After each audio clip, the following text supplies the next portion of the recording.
My greedy husband secretly cut my parachute when I was jumping from 10,000 feet for skydiving. I was free-falling towards the ground, but luckily, at 500 feet, my backup parachute opened, and I was saved. My husband had planned to kill me and claim my $50 million life insurance, intending to marry his lover. I decided to take revenge and exposed him, delivering a shocking revelation the very next day when he woke up. My name is Sarah. And if you had asked me a few months ago where I thought my life would be today, I would have never imagined how everything would change. I always dreamed of flying, feeling the rush of wind, the freedom of soaring high above the world. And that's why I wanted to skydive. It had been a dream of mine for as long as I could remember, but I never had the courage to actually go through with it. That was until I met John. John and I had been married for 6 months. I was 29, and he was 32. We had a good life, a comfortable life. He was always the responsible one, the planner, while I was a little more adventurous. We were perfect for each other, or so I thought. The idea of skydiving came up right after our wedding. We were sitting on the couch one evening, having a casual conversation about the future. I told John that I wanted to take a skydiving course. His response wasn't what I expected. He immediately told me it was dangerous, that it wasn't something a responsible person should even consider. But I didn't let it get to me. John, it's my dream, I said, trying to make him understand. He shook his head. It's reckless, Sarah. You have so much to live for. Why take the risk? At the time, I was disappointed, but I accepted his view. I knew he was just worried about me. After all, we had just gotten married, and the idea of losing me wasn't something he could easily accept. But something changed. A week later, as we sat at dinner, John brought up the topic again. I've been thinking about it, he said, his voice a little more hesitant. If this is something you really want to do, maybe I should support you. I was taken aback. Really? I thought you weren't okay with it. John shrugged, looking down at his plate. I guess I've been overprotective. But if it makes you happy, then I'll back you up. I couldn't believe it. He had gone from being completely against it to suddenly supporting me. I was thrilled, but at the same time, I couldn't shake the feeling that something was off. Why the sudden change? I didn't question him too much. After all, he was my husband, and I wanted to believe he had my best interests at heart. A few days later, we went to the local skydiving school, and I registered for the 2-month course. The instructors were kind and reassuring, and the idea of jumping out of a plane no longer seemed as terrifying as it had before. John, however, wasn't as enthusiastic about it as I was. He would drop me off at the school every week, but would never stay. He never once watched me practice, never once showed up for the training days. The first few lessons were hard. I had to overcome a lot of fear. But with each jump, I felt more confident, more alive. I remember one day, after a particularly difficult practice, I came home with my heart racing. John was sitting on the couch, watching TV. I did it, I said, out of breath. I jumped from 3,000 feet today. It was amazing. John glanced at me with a slight smile, but his eyes didn't seem to match the excitement in my voice. That's good, I guess, he said. His tone was flat, and his face unreadable. Just be careful, okay? I didn't let his attitude bring me down. I was living my dream. But the more I trained, the more I realized that John wasn't the same person I had married. He wasn't the supportive, loving husband I had imagined. I tried to brush it off, telling myself that he was just nervous and that he would come around eventually. As the course progressed, my instructors were telling me I was ready for my solo jump. I was thrilled but nervous. I had spent months training for this moment. It was the final day. The day I had been working toward for so long. The morning of the jump, I woke up feeling a mix of excitement and fear. I dressed in my jumpsuit, ready to face the sky. When I came downstairs, John was already in the kitchen, making coffee. I noticed that he looked a little different. There was something in his eyes, something I couldn't place. Ready for today? He asked, trying to sound cheerful. I nodded. I'm nervous, but I can do this. John didn't say much more, and we drove to the airstrip in silence. When we arrived, I saw the plane waiting for me. My instructor, Steve, gave me a thumbs up. I felt a rush of adrenaline. But John wasn't as excited as I was. "Are you sure you want to do this, Sarah?" he asked, his voice low. "I've been preparing for this moment for months," I replied. "I'm ready." He didn't respond. We both climbed into the plane, and I could feel the tension between us. The engine roared to life, and soon we were rising into the sky. At 10,000 feet, it was my turn. I felt my heart racing in my chest as I prepared to make the jump. I couldn't believe it was finally happening. But then, as I stood in the doorway, looking out at the vast sky, I noticed something strange. John was standing next to me, his face pale. "Are you sure about this?" he asked again, his voice shaky. "John, I have to do this," I said, my voice steady. He hesitated for a moment, then nodded. "Okay, be careful." I took a deep breath and leaped into the open air. The first few seconds were pure freedom. The wind was rushing past me, and I felt weightless. But then something went horribly wrong. As I reached 4,000 feet, I pulled the cord to open my parachute, but nothing happened. Panic surged through me as I tugged again. The chute wouldn't open. That's when I saw it, a huge tear in the canopy. I couldn't control the parachute. I was falling. I screamed, trying to stay calm. I had no choice now but to use my backup parachute. I pulled the cord with everything I had, and it deployed just in time, slowing my fall as I neared the ground. I landed hard but safely. My heart was pounding in my chest. As I sat there on the ground, trying to catch my breath, I noticed something that made my blood run cold. The parachute I had just used, the one that saved my life, wasn't the one I had trained with. The first parachute, the one I had deployed first, had been cut. Someone had deliberately sabotaged it. My mind raced. Who could have done this? I could hardly believe what I had just experienced. I sat there, trembling, my mind struggling to process everything that had just happened. I had almost died, and for what? For a dream? Or was it something more sinister? The wind was still heavy in my ears, but all I could hear was the loud thumping of my heart. When I finally regained my bearings and looked up, my instructor, Steve, was standing next to me. He looked just as shaken as I felt. "Are you okay?" he asked, his voice full of concern. I don't know," I stammered, still looking at the parachute. "This isn't right." Something happened. My parachute, it was cut. Steve bent down to inspect the parachute and looked at me with wide eyes. "It wasn't just damaged, Sarah. It was deliberately cut. Someone did this." I felt like the ground beneath me was shifting. My heart dropped into my stomach. I had no idea who could have done such a thing. Why would anyone want to hurt me? I thought back to everything leading up to this moment. Could it have been a mistake? Could it have been some kind of freak accident? But deep down, I knew it wasn't. Steve helped me get up and walked me back to the airstrip. The whole time, my mind was racing. I couldn't focus on anything other than the terrifying thought that someone had tried to kill me. But who? The only people who knew about my skydiving plans were the people close to me, my husband, John, and maybe the people at the school. As I sat on the plane ride back, I couldn't shake the nagging feeling in my gut. John hadn't been supportive about my skydiving in the first place. He had always been worried, cautious, and constantly trying to keep me from doing things that seemed too dangerous. But now, his sudden support, his change in behavior, seemed more like an act. I couldn't ignore the feeling anymore. Something was wrong. By the time we got home, I was exhausted, both physically and mentally. I couldn't stop replaying the events over and over in my mind. When I walked through the door, John was in the living room, staring at his phone. "Sarah," he said, standing up. His voice was full of relief. "I can't believe you're okay. I was so scared when I saw you land." "Are you hurt?" I nodded, trying to keep my composure. "I'm fine." But something happened during the jump. My parachute was cut.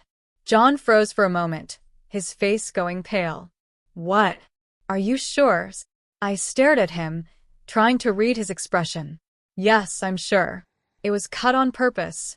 John looked away, clearly avoiding eye contact. That's insane. Who would do something like that?" I could hear the shakiness in his voice, but it didn't reassure me. I wanted to believe him, I really did, but I couldn't shake the feeling that he knew more than he was letting on. Later that night, after dinner, I decided to check my phone. I was still shaken, but I needed to figure out who was behind this. That's when I saw it, a text message on John's phone. I hadn't meant to snoop, but the message stood out. The sender was someone named Luna, and it was clear from the angry tone that something was going on. I opened it, and my blood ran cold. Luna was John's secretary at work. I had met her a few times, but never really thought much of her. The message was full of rage, demanding to know why the plan was ruined and how Sarah is still alive. My heart started to race. The words on the screen were chilling. Luna was angry because the plan had been messed up because I hadn't died. I clicked through the entire conversation, my hands shaking. I couldn't believe what I was reading. Luna and John had been talking about me, about killing me. They had planned to sabotage my parachute, to make it look like an accident so they could inherit my $50 million life insurance policy. I felt the world slip out from under me. My own husband, the person I had trusted most in this world, he had been planning to kill me. I didn't even know how long I stood there, staring at the messages.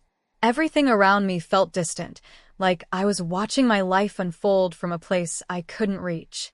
My legs were shaky as I walked to the living room, where John was sitting, staring at the TV. I stood there for a moment, the phone in my hand, my mind spinning. When I finally spoke, my voice was tight with disbelief. "John, what the hell is this?" I asked, showing him the messages. His face drained of color as he saw the text. For a moment, he didn't say anything.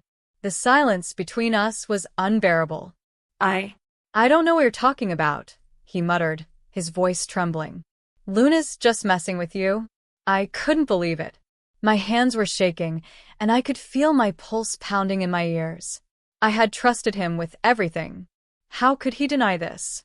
How could he stand there and lie to my face after everything I had just uncovered? I threw the phone on the coffee table. "Don't lie to me, John. I know what you've done. You and Luna, you planned this. You tried to kill me." His eyes darted around the room, as if looking for an escape.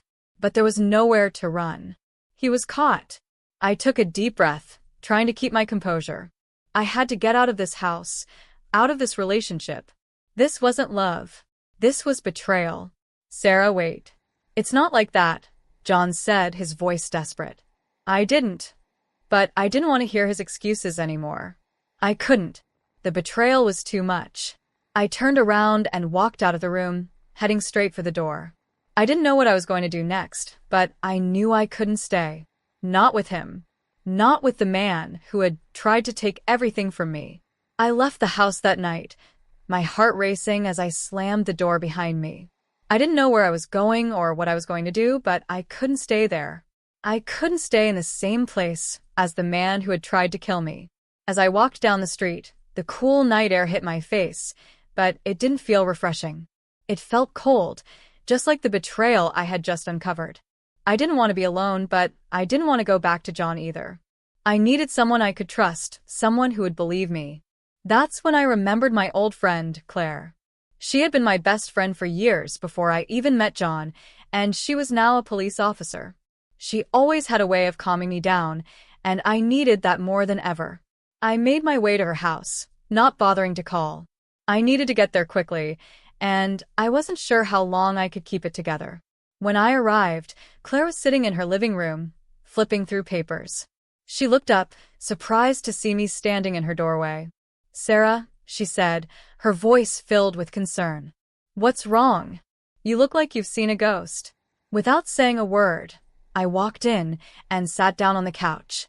Claire immediately noticed something was off. She sat beside me and gently placed a hand on my shoulder. "Talk to me," she said softly. I couldn't hold it in any longer. My voice cracked as I told her everything that had happened, from John's sudden change of heart about the skydiving to the sabotage of my parachute. I showed her the text messages between John and Luna, and Claire's face darkened as she read them. "Sarah, this is..." She trailed off, shaking her head. "This is serious. You need to be careful." I nodded, feeling a mix of anger and fear. I don't know what to do, Claire. He's my husband. How could he do this to me? And Luna, his secretary. I thought she was just a friend. Claire's expression hardened. I know you're in shock, but we need to act fast. You're lucky to be alive, Sarah. We need to get proof of what's been going on. If what you're saying is true, then you've been the victim of a very serious crime. I wiped my eyes, still trying to process everything. But how? How do I prove it? I have the messages, but it doesn't feel like enough. Claire was silent for a moment, thinking. I can help with that. Let me get the department involved. We'll start an investigation.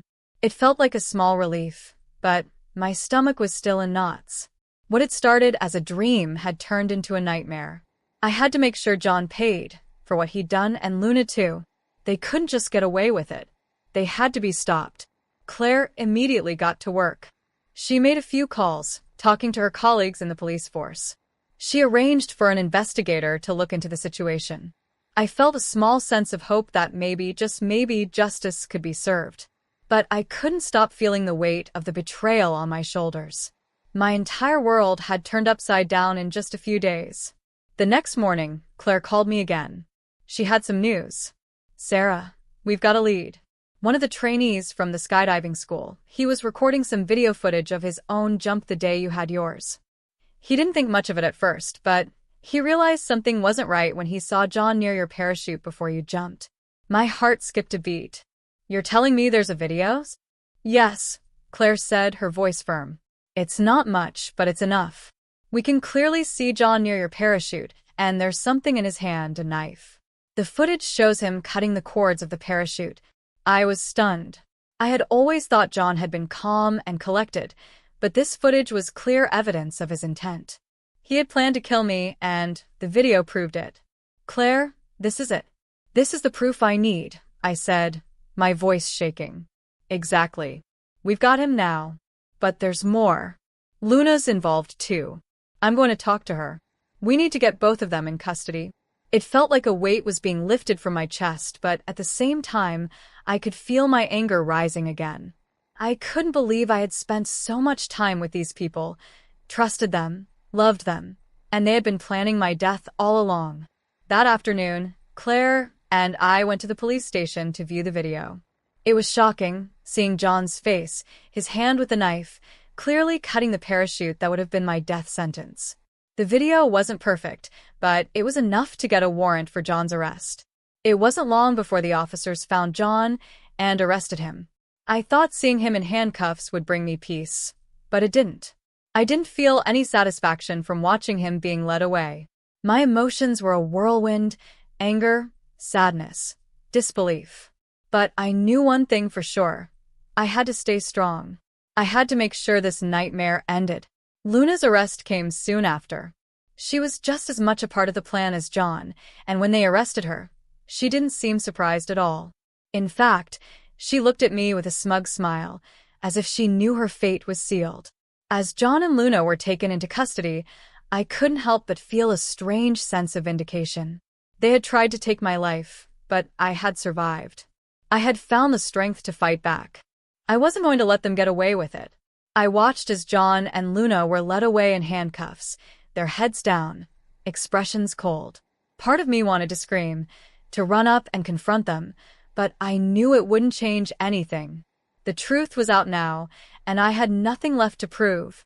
I had survived. That was enough for me. The days that followed were a blur. The police investigation was thorough, and both John and Luna were charged with conspiracy to commit murder. The evidence against them was overwhelming: the video footage, the text messages, and the testimonies from the skydiving instructors who had witnessed John near my parachute before the jump.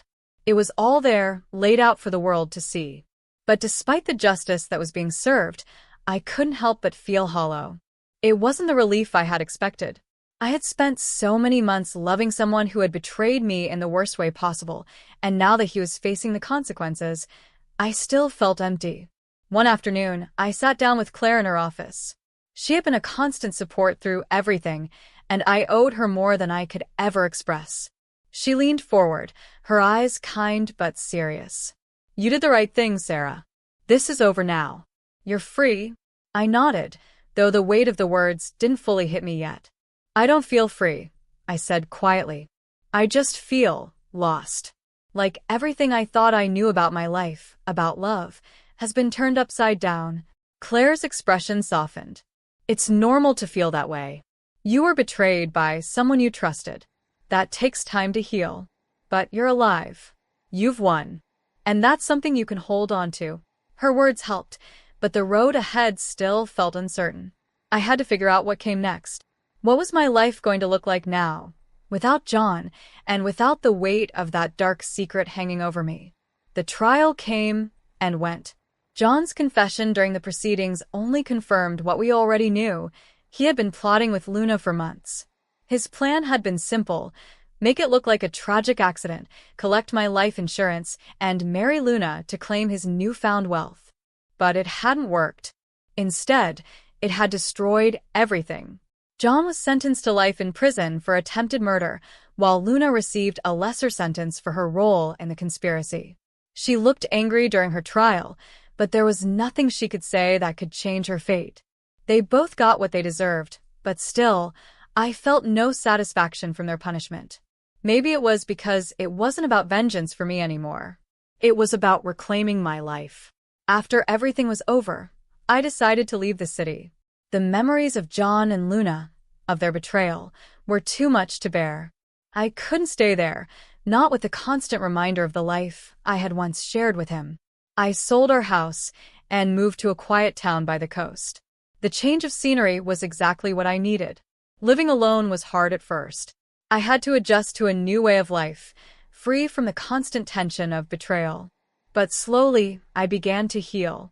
I started doing things for myself again, things I had put off when I was with John.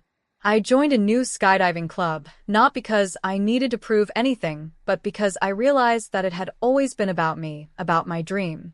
I wasn't going to let anyone take that away from me. I also started volunteering at a local shelter, helping people who had gone through hardships similar to my own. It was my way of giving back, of finding purpose in the aftermath of everything that had happened. But there was something else that I had to face, something I hadn't anticipated. The money. The $50 million life insurance policy that John and Luna had planned to steal. It was mine now, but for the first time, it felt like a burden. I had always thought of it as a safety net, something that would secure my future. But now, it felt tainted, as though it was a reminder of what they had tried to take from me. I decided to donate a large portion of the money to various causes, helping women who had been victims of betrayal or who had gone through traumatic experiences. It wasn't the same as getting back what they had tried to take, but it was the only way I could make peace with it. It was my way of turning something dark into something good. As the months went by, I found a new sense of peace.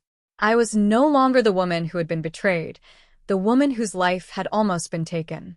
I was Sarah, a woman who had survived, who had fought back, and who had come out stronger on the other side. It was hard to forget, but I knew that I couldn't live in the past forever. My future was waiting, and I wasn't going to let anything, especially not John or Luna, hold me back. I had my life back, and that was all that mattered. The sky was wide open now. And this time, I was flying for me,